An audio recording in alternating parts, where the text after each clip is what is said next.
কি বন্ধুরা, মোচার চপ খাবে নাকি? তাহলে চলে আসো, কিভাবে আমি বানাচ্ছি তোমরা পাশে থাকো, দেখতে থাকো। আমি একটা মোচা এনেছিলাম, ছোট দেখি।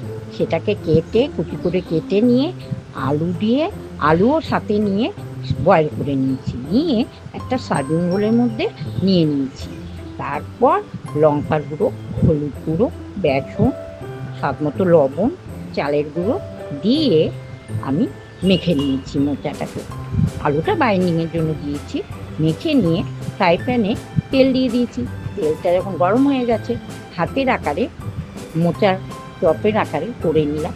নিয়ে তেলের মধ্যে দিয়ে দিলাম। দেওয়ার পরে আস্তে আস্তে ডিপ ফ্রাই করে নিলাম। তারপর পুরো ডিপ ফ্রাই করে নিয়ে নামিয়ে নিলাম। তারপর প্লেটিং করে নিলাম। তাহলে আজকের মতো আসছি, আবার কোনো রেসিপি নিয়ে তোমাদের সামনে চলে আসবো। আজকের মতো টাটা, বাই।